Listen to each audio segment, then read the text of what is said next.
An interesting thing to start this out, and when Kevin said the last 3 films he saw, 2 of those were Focus Features films, I believe. And none was Sony. And one was a Fox film, so it's interesting. We have a total psychographic on Kevin now, like heavy art film and then sci-fi, so very interesting. But we probably had some trailers play. Yes, we did. Absolutely. We did. We did. I bet he saw Spider-Man.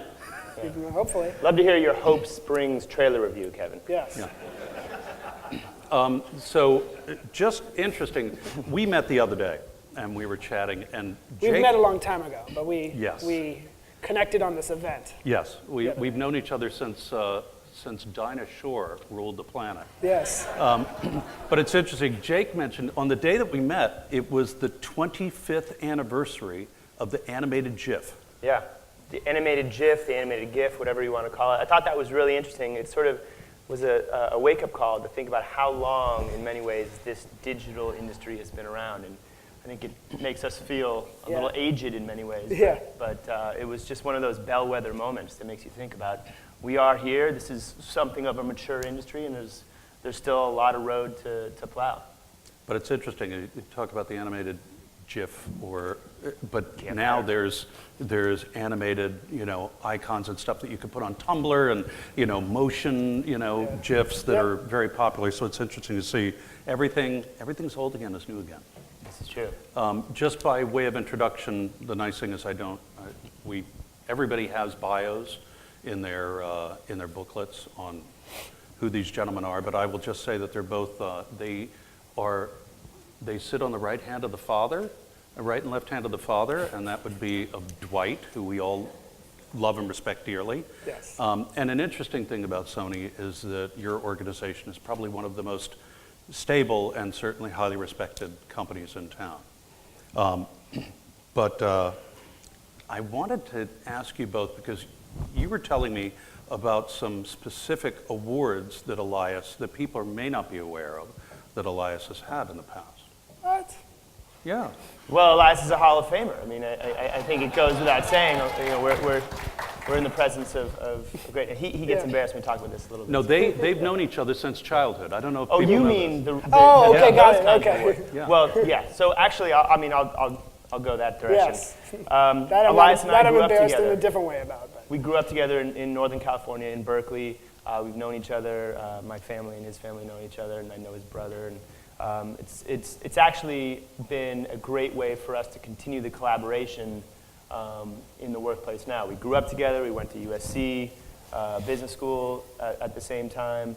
Have sort of shadowed and followed each other in the industry. And then for me, the opportunity to come over and work at Sony, there were really 2 reasons why I wanted to work for Dwight and I wanted to work with Elias. So it's allowed us, I think, to create a collaboration that, while it's not always perfectly seamless, I think it's a smoother collaboration between creative and media than I'd had. And I think that's we probably even hit on the same goals growing up. Just want to make that clear.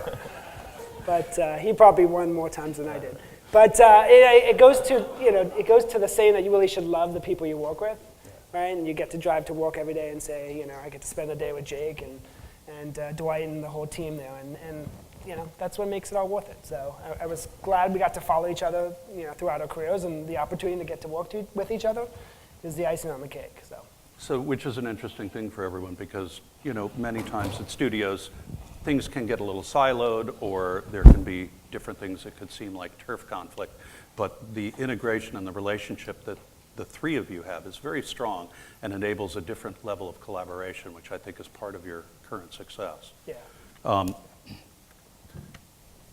Now, just for everyone in the room, what we're going to do is we're going to kind of leave, instead of do questions at the end, I'm going to encourage people to raise the hand up high if there's a point in the conversation that you have a question and we can get into it. But what we're going to do is we're going to get the first 2 questions that are the normal questions out of the way. First of all, Jake, Gordon, how do you become a vendor of Sony?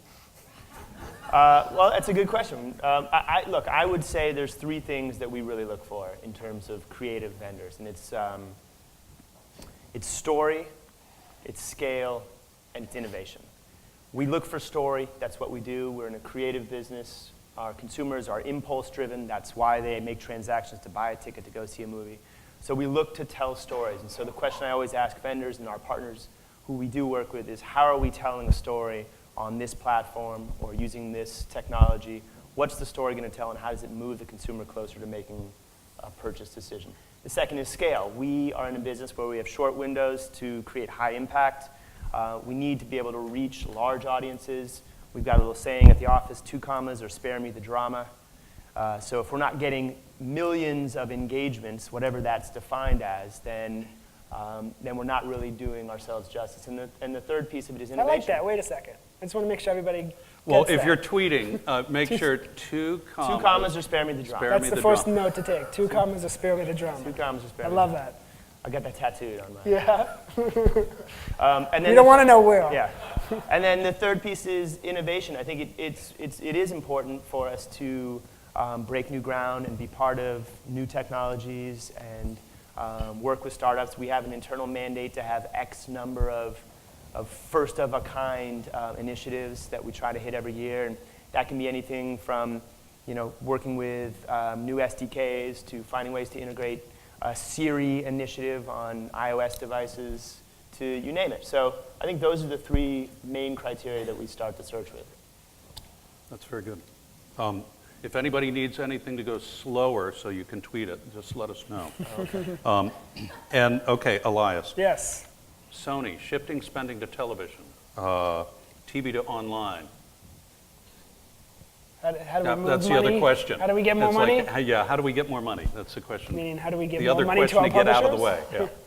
Yeah. I wanted to, before I answer that, I wanted to go back to just the previous note. The one, I wanted to get a couple more shout outs to some people that are in the room, just make sure.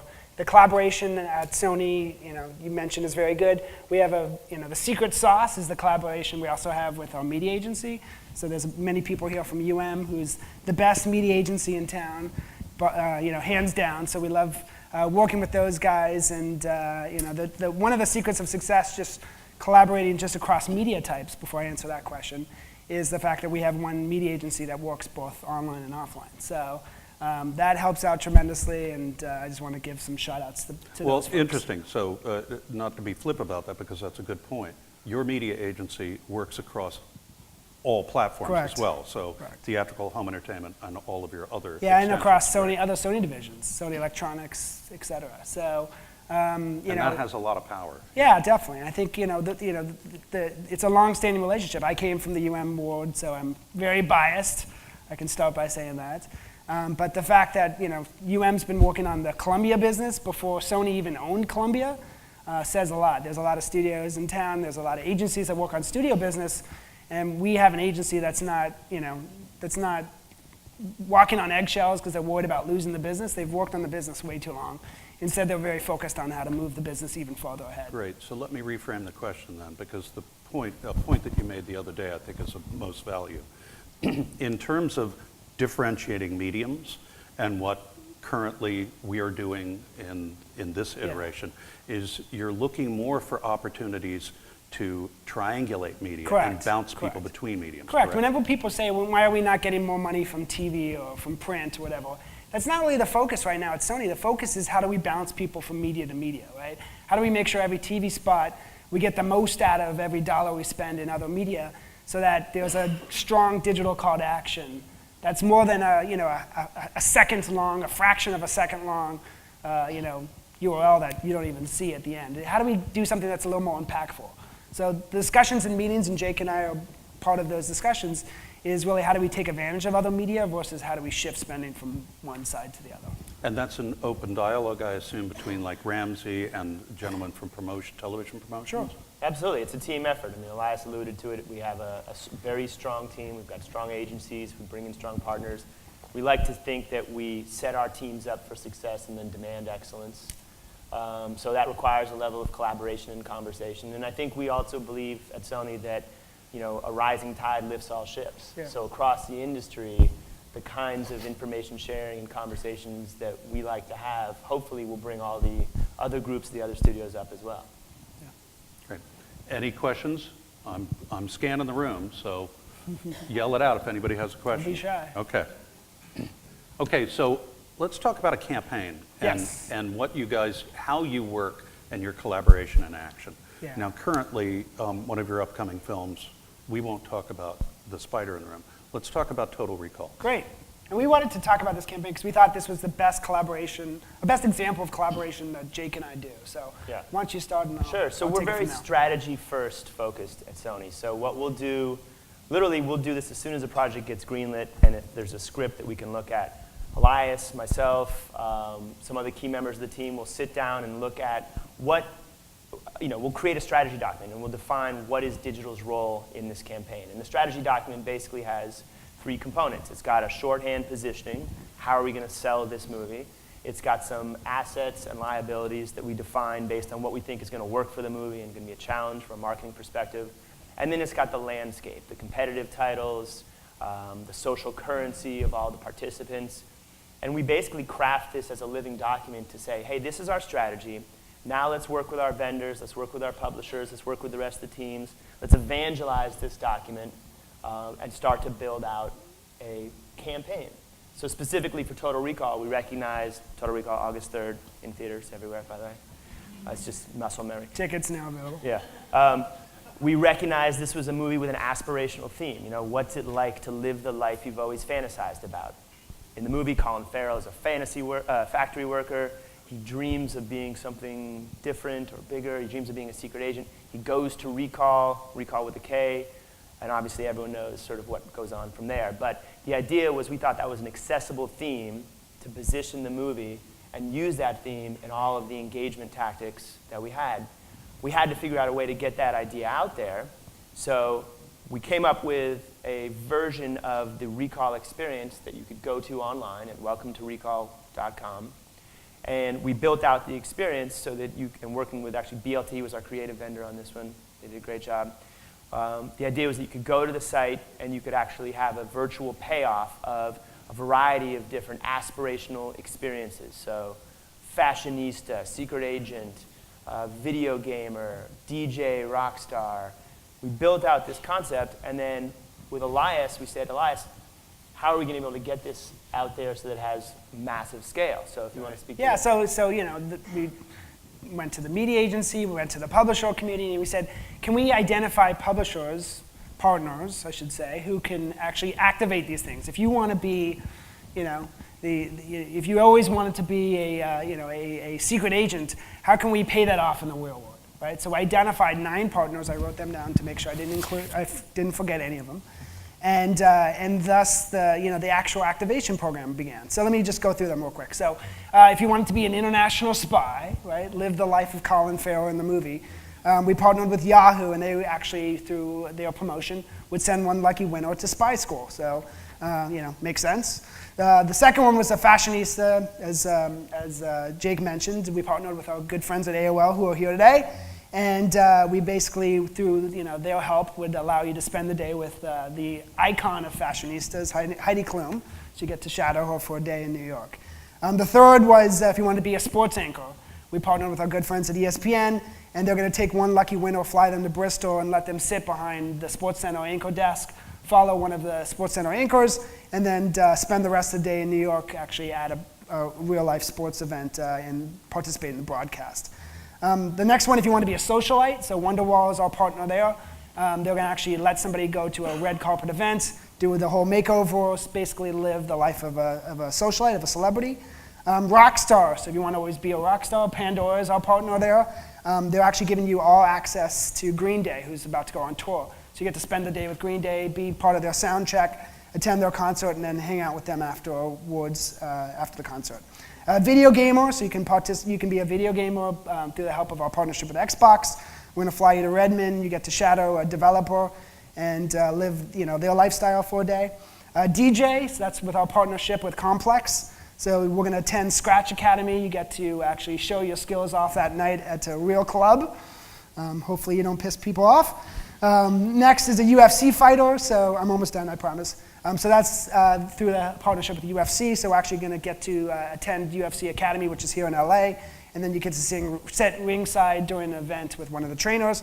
And then finally, if you've always wanted to be a millionaire, I know all of us have, That's a partnership internally with Sony Rewards. So we're going to give you 1 million Sony Reward points, value of $10,000, and you get to spend that as you see fit. Do any of these have broadcast integration? Oh yeah, definitely. We're going to talk about one in a second. The point to make is these are big publishers that will be promoting not only the recall experience, but all of these different programs that we're doing. Right.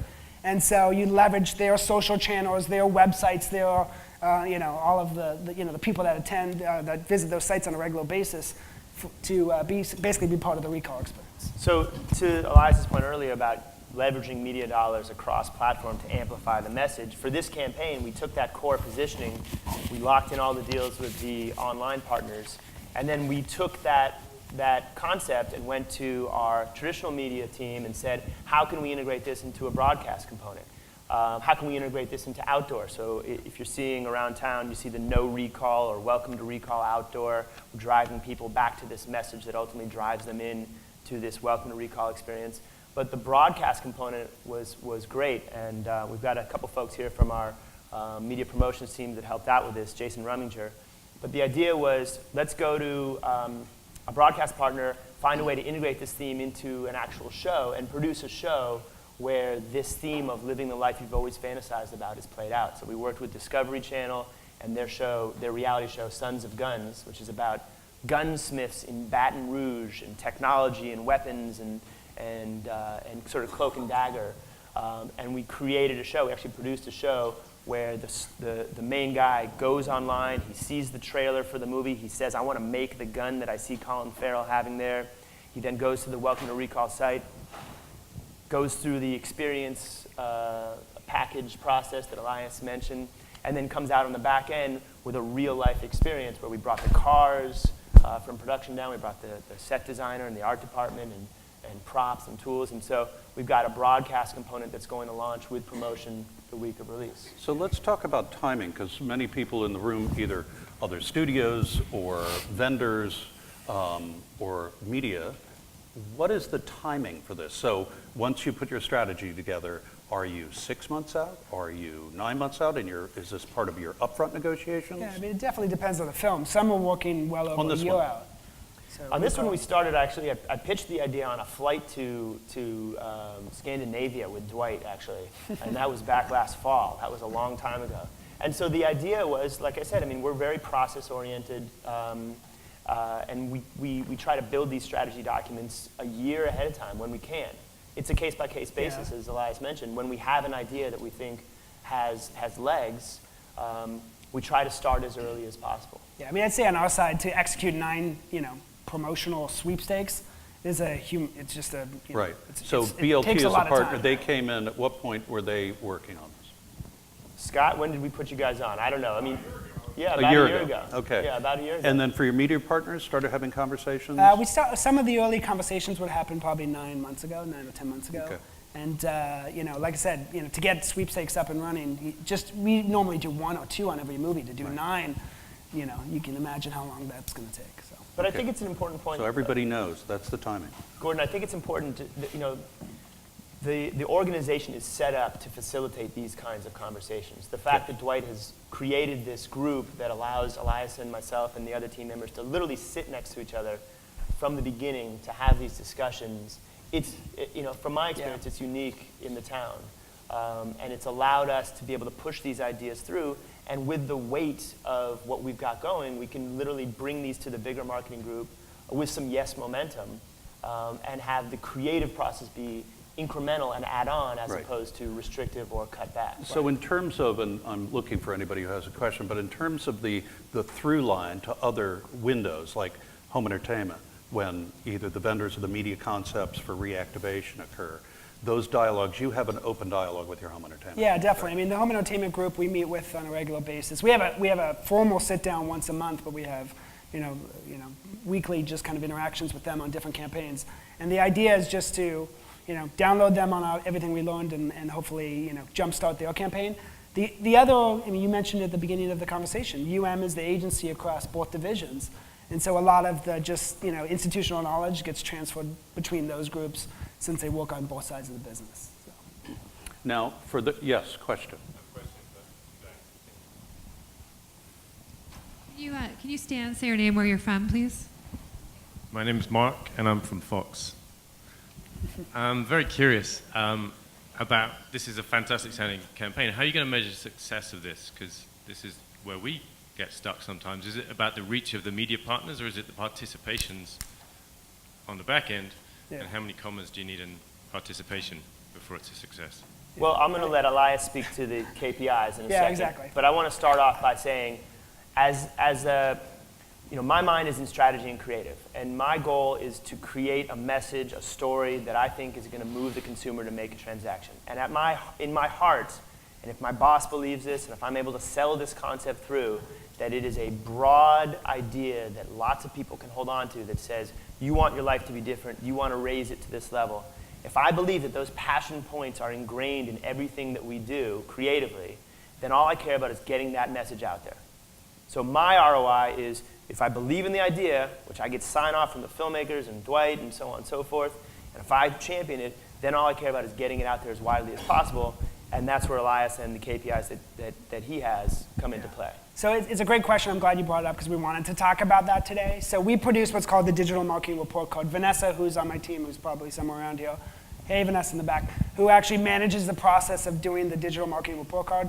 And this was a several-year project. Dwight came to us and said, it's time to put our money where our mouth is. Let's actually produce a document that's readable to marketing executives that actually shows the health of our campaigns. We produced this. We've been showing it on basically every conference we speak at. It's the same idea of all ships rise with the tide. We'd love this to be an industry standard. But we, basically will track 5 main KPIs. And if this campaign works, you're going to see lifts in each of these KPIs. So the first one is site traffic, how many qualified people we drive to the official Sony properties, or if we're driving them to YouTube, or some other official Sony property. That's the first one. The second is buzz, so how much discussion volume we have. So we'll look at volume as a measure, but then we also obviously look at tone. The third is video views, so how many viral video views we can drive of both of our seeded content and then how much of it gets passed along. The fourth is what we call social activity, but it's Facebook's public-facing people talking about measure. And I can give you a whole speech on why we use that versus likes or another measure on Facebook. And then the fifth is organic search, which is a great heat measure, right? This is people typing in search keywords on Google and Yahoo. And that is, we talk about traditional tracking all the time. Actually people typing in search keywords is a great measure of, unaided or something as a heat measure. And so the important thing for the report card, by the way, it shows the health of our campaigns. It's a week-by-week look leading up 5 weeks until we release the movie. But it also, gives us a to-do list, right? So we basically start all of our marketing meetings by going through the report cards, and we'll talk about each of the healths of our campaigns. And we'll notice, site traffic's great, buzz is great, but video views is really low. As a group, we will start to make that a priority. This week, we're all about driving video views. We're going to do whatever we can to do that. And next week, when we look at the report card, there better be some changes in those numbers. So it helps give us kind of the to-do list for this week. So I'm mentioning this for many reasons. Obviously, this helps prove the success of our campaigns. But as a publisher, or somebody who's in the room pitching a campaign, or a creative vendor who's pitching Jake a campaign, you should think about the 5 KPIs, and you should come in here and pitch to us and say, here's how I'm going to influence 1 or 2 or 3, however many you think you can. This is why I should own your business. So anyway, we love it. We show it off. I'm happy to kind of take anybody through it. It's how the method to our madness. So We have a question back here. Hi, it's Lisa Chen from Warner Brothers. I was wondering, you guys started talking about putting together a strategy document in the beginning. Is that usually global strategy document? And I'm curious about the global execution, if the total recall was global execution, because as you mentioned, it's 9 sweepstakes. That's crazy to implement, as we all know. Yeah. So we should mention first the third musketeer who's not here today, who should be here. Is Dwight really has 3 direct reports. Michael Fisk, who runs our international digital marketing team, and he liaisons with all of our offices and territories around the world. And that's one of his key responsibilities, is put together the international strategy document. It's oftentimes very different than the document Jake puts together. Right. Yeah, so I mean, that's true. The document that I was referencing is the domestic document, but Fisk and I and Elias all work very closely they'll take some of the initiatives that we have and adjust them country by country, territory by territory. So we have another question here, Brian. Hi, Brian Mormon, Paramount. So you referenced it in your KPIs, but can you talk a little bit about your thoughts on, as studios, the issue that we're all dealing with, which is on a campaign like this, you're spread out across social, you're not having everyone go to one particular site. What are your thoughts on sort of how do you gather this data and how do you get people to places where they are versus sending them to one site? Yeah. I mean, we should talk about, I mean, the site was built with Facebook plumbing, right? They came in, we met with them early on, and they said, their quote was, you know, you build the house, we're going to provide the plumbing to the site. And really one of the goals was to make sure every interaction that happens on the Welcome to Recall site has a social layout to it, basically fills the news feed with, you know, actions that you're taking. Yeah. And that, you know, ends up being kind of a proxy for what we do, making sure. Yeah, I think our position is we're not looking to drive traffic to official websites for the sake of driving traffic. It's really the funnel that leads down into the social architectures where the conversation can happen, where we as marketers can most effectively change the conversation if we need to, or amplify the conversation if we need to. Our goal, in a very, very macro level, is to create conversation that drives towards box office. So social platforms, whether it's Facebook, Twitter, Tumblr, even YouTube, if we consider it social in that sense, and really anything that has the architecture for sharing, ultimately we love it when our traffic or the conversations end up on those platforms, because that's where we think we can have a more connected dialogue with the consumers. Yeah, I mean, the important thing to think about the report card, so years ago, you know, they viewed just official site traffic as a measure of success, right? There's a lot of people coming to the whatever movie website. We're doing great. And it's just such a small piece of the puzzle. That's one of the key points of why we put together that reporting in the first place. It's just one piece of, you know, a lot of different data points that need to be expressed. We have a question. We have a question back here. Hi, Erin Dwyer, Stars. On that topic, do you guys weight anything differently when you're looking at your KPIs, in that all impressions aren't created equal kind of situation, or are you guys looking at them all through the same filter? I mean, we did a pretty exhaustive project that didn't lead anywhere. That basically, we were trying to look at the correlation between each of those measures in box office. And people come in all the time and try to prove the same thing. The problem with our business, right, and anybody who works in the business will tell you there's too many other factors, right? Weather, you know, ovulation cycles, you know, that... Not Elias's. Not mine, right, of talent, right? And so there's really no good measure that, you know, best correlates to business. And so for us, I mean, we take the approach that we want to make sure each of them are healthy and kind of, you know, in the right place. But I wouldn't say there's always, you know, one that will favor over the other. And it really depends on the campaign. Some campaigns, we want to drive a lot of site traffic. This recall campaign, we got to get a lot of people to that site because it's friggin' awesome, right? And another campaign will be all about video views because we have a lot of great video assets that we want to make sure get shown. So I think at the beginning of the campaign, we'll discuss what's our priorities and we'll go from there. Okay, a question from Brendan. Hi, Brendan Gelman from Starcom Media Vest. I have two questions, if you don't mind. First one I think is pretty quick. But first one is, you were referencing earlier the experiential programs created for Recall. Just curious if you have any best practice information you work against in terms of how far in advance of the movie release date kind of makes sense to launch those experiential programs.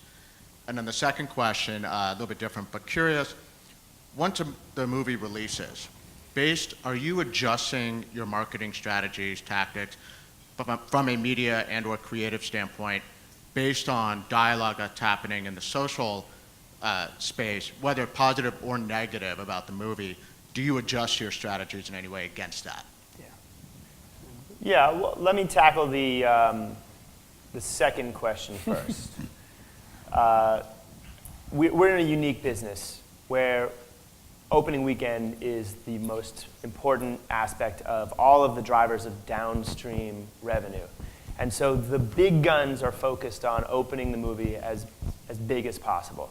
After the movie opens, do we make adjustments? Do we have messaging that goes out? Do we try to sort of corral the conversation? Yeah, we do, we try, but the real focus for us is always on our opening weekend. So I would argue that, and there's a variety of reasons, mainly financial, where we are incented as executives and as a company to open our movie as big as possible. To your first question, the timing of the engagement features and the campaign as it rolls out online, there's a lot of variables that dictate where we're able to slot certain pieces. The general rule is that we like to amplify all of our media. So if we have a trailer that's going out, or a teaser, or if our TV campaign is starting, or if we have talent doing a press tour, we like to match the buzz that we're going to get out of those elements with launches online, so that we kind of draft off of the rest of the conversation that's happening, so that the event feels bigger. Yeah, I mean, I'd say for us on post support, just for media, on the media buys, and that's where a lot of, real quick work happens. So the Monday after we open, there's a lot of discussions about what did we learn. We look at exit surveys, which, if you know what those are, they're actually handed out to people who saw a movie on opening week and ask them all kinds of questions, demographic information versus, how did they get to the movie that weekend, et cetera. And we'll start to put together a really quick kind of week 2, week 3 buy based on how well the movie was received, who actually showed up to the film, and we'll kind of go from there. So, that's certainly a lot of quick work that happens really basically in the next 24, 48 hours.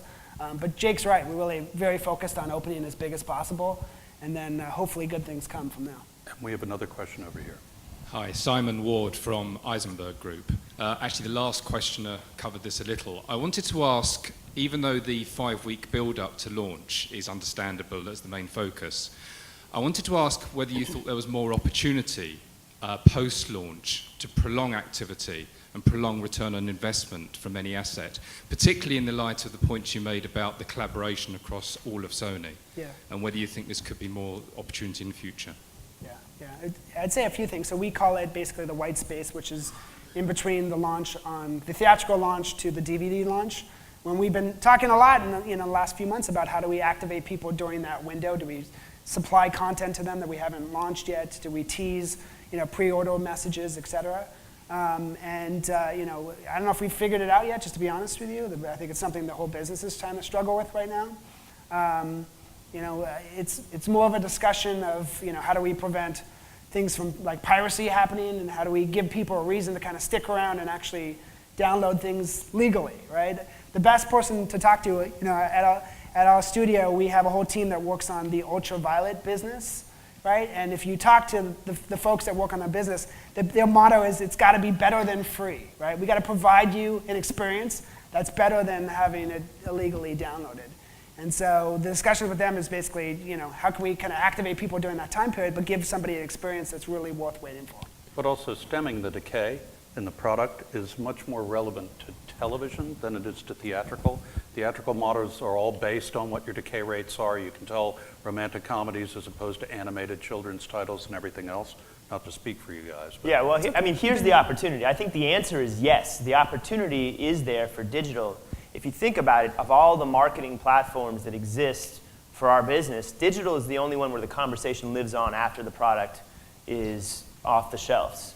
So TV comes and goes, outdoor comes and goes, and most of the time we're doing the bulk of our marketing the 5 weeks ahead of time when the product's not even available. You can't buy a ticket or you can't go see the movie until it comes out in the theater. So we're really marketing something that's an emotion that we want you to hold on to get there. But once that movie opens, the life cycle of that product exists on digital platforms, uniquely so. And I don't think we as an industry have figured out how to leverage that platform yet so that the brands exist, so that the conversations continue. Is that me on the mic?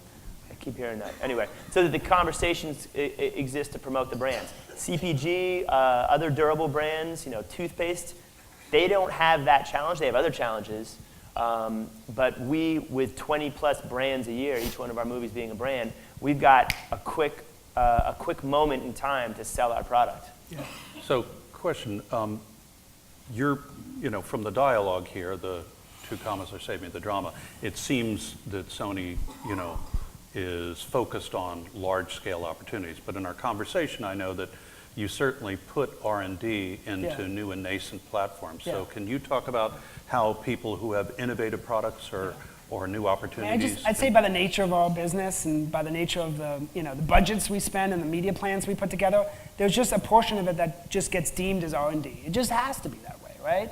We work with too many publishers. Last year alone, this frightens people. We work with 250 different media publishers, and that's just domestic.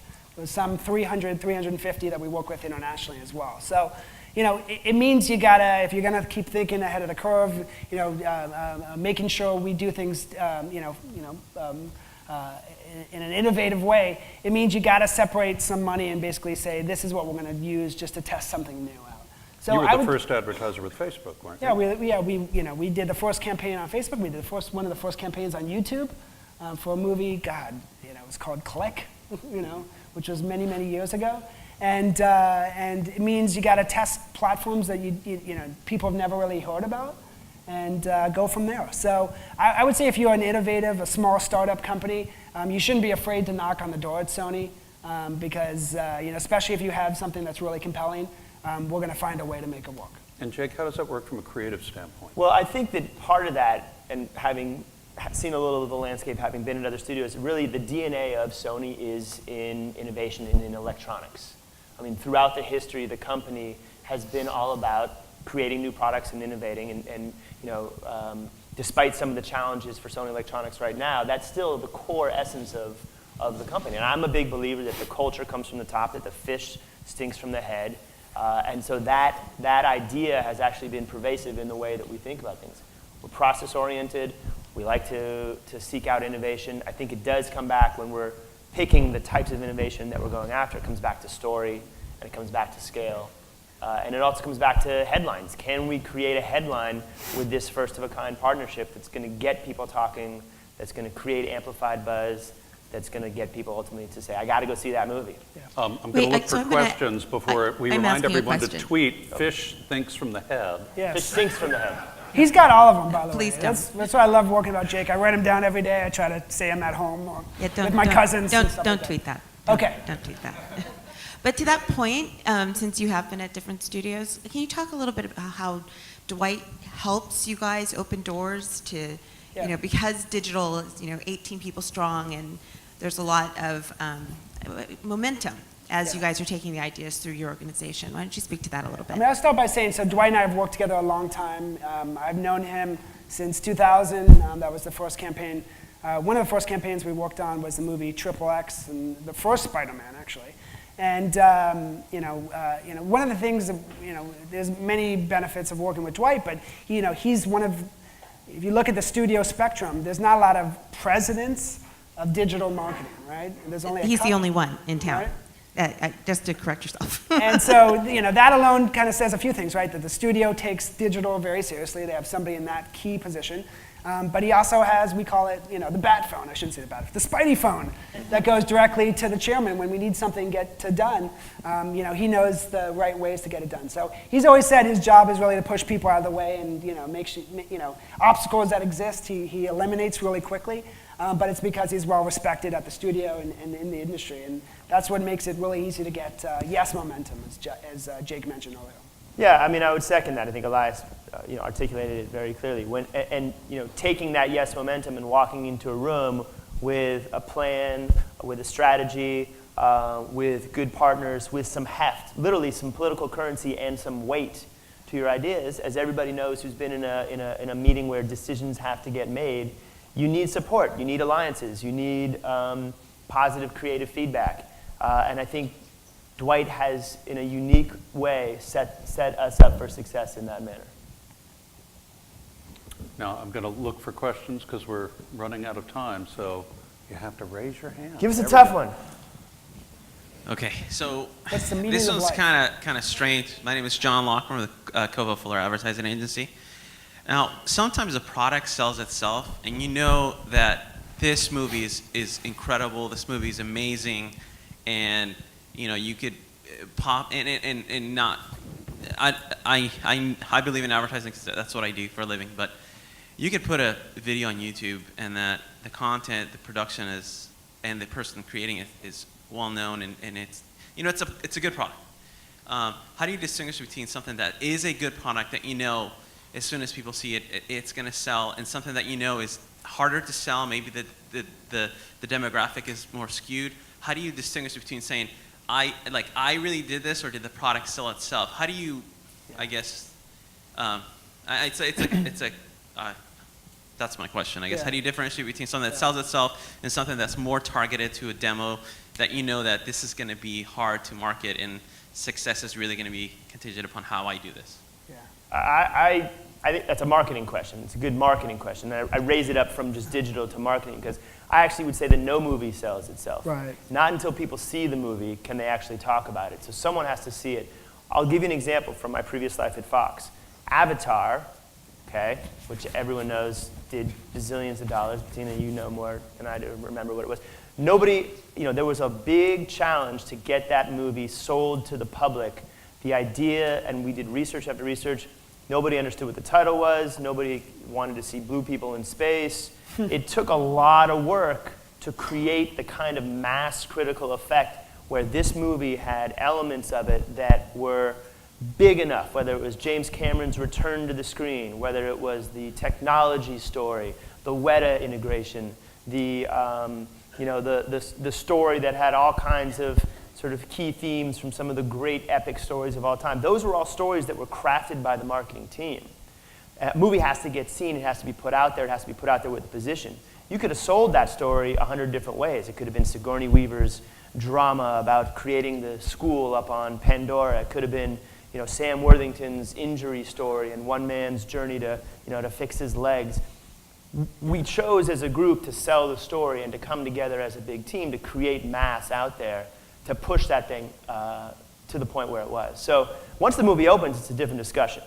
But creating the conversation and positioning the product out there so that the first response is positive and moves you towards box office is a marketing challenge that I think you have to take on. In some cases it's easier, in some cases it's harder. I mean, we presented a case study in a room very similar to this, and somebody asked a question, maybe you know. It was a Spider-Man 3 case study, right? So it was the third movie in the franchise, and somebody said, why do you have to spend a dime on that, right? We know exactly what we're getting. It's the third movie of the franchise. And the point we made is, in the absence of competition, yeah, that's right, but we're dealing with a big summer with a big hit every week, and we need to create urgency. We need to give people a reason that it's worth putting down my money this weekend, and I'm not going to wait till the next film comes out.